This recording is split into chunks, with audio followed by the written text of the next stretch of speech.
Well, hey everyone, welcome back to the studio. You've made it to episode 5, which is great. I'm Caleb. I'm the middle school pastor here at Sugar Creek, and I'm here with my good friend Polly.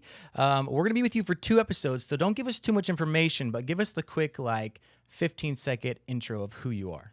Absolutely. My name is Polly Looper, and the short version is that I come to you with a very, very varied background. And I'm so excited to talk about a lot of it today. Awesome. We're glad you're here with us today. And we're in a series about identity. And the whole topic for today is about creativity. So I've got a game for us that I hope you're ready to play. You have been a private investigator for some time and have a background in criminal justice, stuff like that. So I have this inconspicuous folder of evidence here that coincidentally is also full of evidence. And so what we're going to do is I'm going to show you a piece of evidence. Okay. And you have to look at that piece of evidence and create the crime that happened around that evidence. Ooh. Are you ready for it? Yeah. Okay, I'm going to go into my evidence folder. This first one is kind of pretty typical of a crime, I feel like. Okay.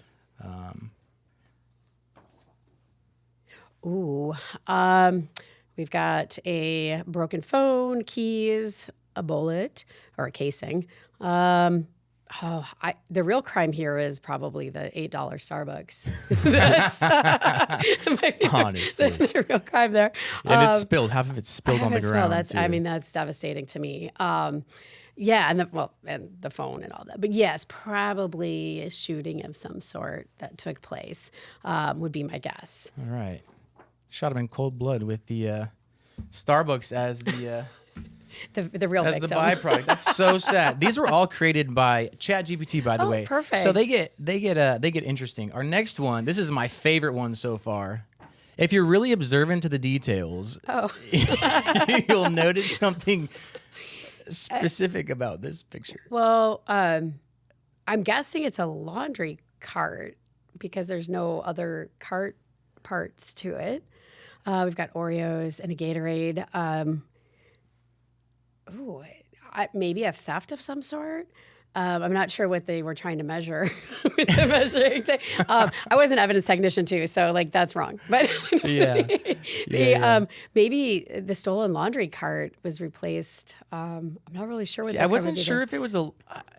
I've never done laundry at a laundromat, so I didn't know that this might have been a laundry cart. Looks like it. I just thought that this was like ChatGPT severely messing up what a grocery cart was supposed to look like. It could also there's that potential. Chat has a tendency to do that. Hear me out. It's ChatGPT's version of a laundering scheme. Oh, a laundering scheme. Yes. Yes. But also just looking at the ratio of the size of the cart to the wheels? The parking lot stripe. This is a tiny shopping cart. Well, I mean, so maybe it was like the hamster heist of 2026. It could have been. I don't know. It could have been poly size. All right, next one. This one's is fun. sad. This is really sad. Oh no, that's it looks like a 1-year-old's birthday party, so it looks like a smash cake. And I think but the interesting thing is, how is that candle still burning? The candle's still lit. And why was the cake smashed? Was it smashed pre-cake smash or post-cake smash? And did they light the candle after, or did they light the candle before? Also, we're still measuring and we're measuring really weird things. I think that's ChatGPT trying to fit in with the whole crime scene situation. Yeah, going it's on trendy there. right now. And now I want cake, so there you go. Yeah, actually, I know. I should not want blue frosting, but that actually looks kind of good. All right, next one. This is pretty basic. Oh, the ruler got bigger here. So we've got a, looks like maybe just an abandoned vehicle, but they left the door open.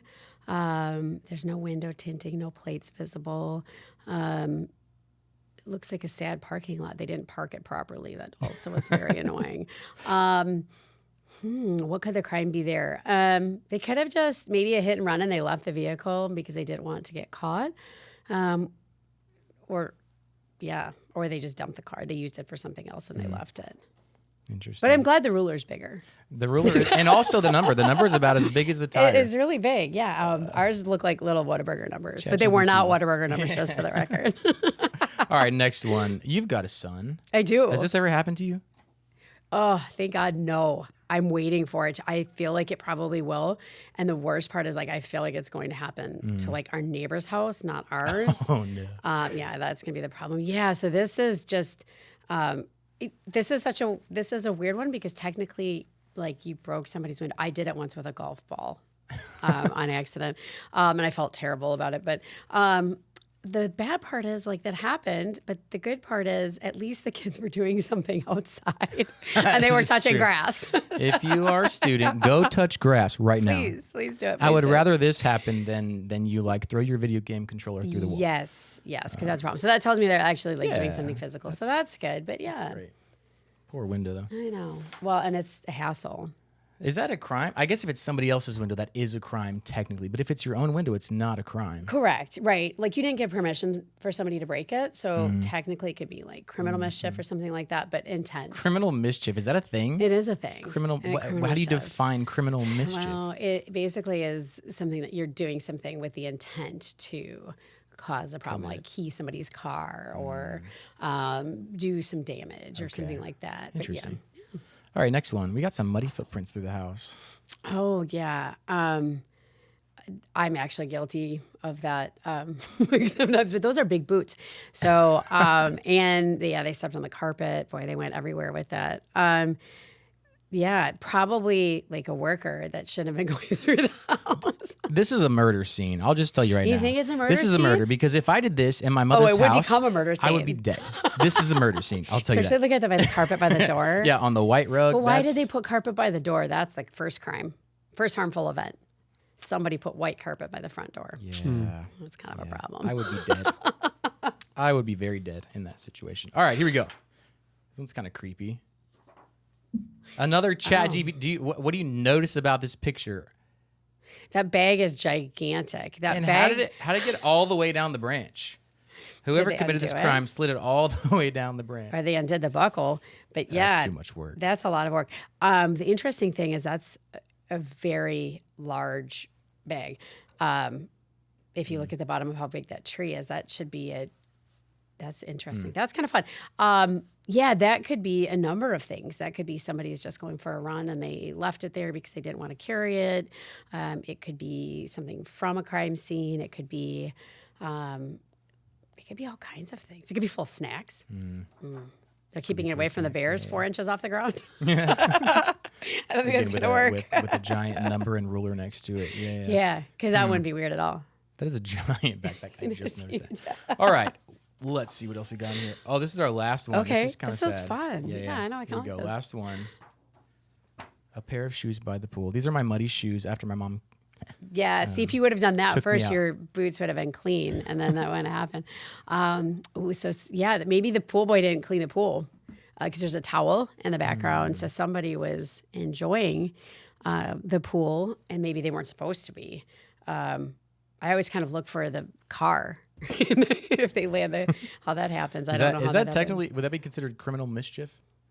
Just leaving your shoes there? No. Yeah, okay. No. Like maybe like if you put like food coloring or something in the pool. Would that really be criminal Yeah, mischief? if it causes damage, yeah. Interesting. You have to have the intent to cause damage. Yeah, but how do you define intent to cause damage? You- What kind of evidence would you need to define intent to cause damage? Like you went and bought the food coloring, or you took an act, like you moved it forward. What if I happen to be making a cake on the same day? That cake that you smashed. Which is why I needed the food coloring and has nothing directly to do with the swimming pool, but happened to end up in the swimming pool also. Yeah. Would I get away with it? Whose pool is it? I don't know. It's probably the community pool. Oh, the community pool? Yeah. Then you could probably get in trouble. If it's your own pool, you just got to talk to mom. Okay. Well, luckily I'm an adult now, so I don't have to Yeah, talk to mom doctor. anymore. I don't have to talk to her about that anymore. Cool. Well, thanks for playing a little evidence. Yeah, that game. was really fun. You were a private investigator, so I still am, yeah. oh, Yeah. that's true. You created a private investigating business. So tell us a little bit about that. Do you have any okay, we're talking about creativity, right? Yeah. So are there any stories where you were investigating something and you're could not fathom how this person came up with this thing that they did, and you're like, okay, they have to be so creative to have come up with that.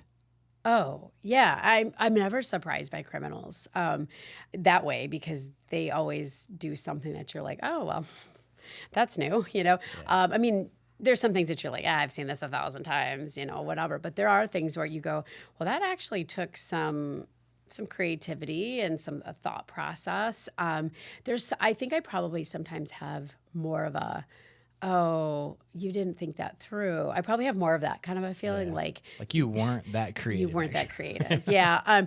You know, I don't do a lot of like the infidelity cases and things like that, but the lack of creativity is rampant in those cases because it's a lot easier to not get caught in a lie if you just do the same thing over and over again.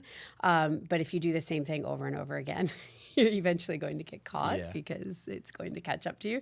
But people are very creative when it comes to. I think like you see it if somebody's creating a fake identity and things like that you have to be pretty creative with.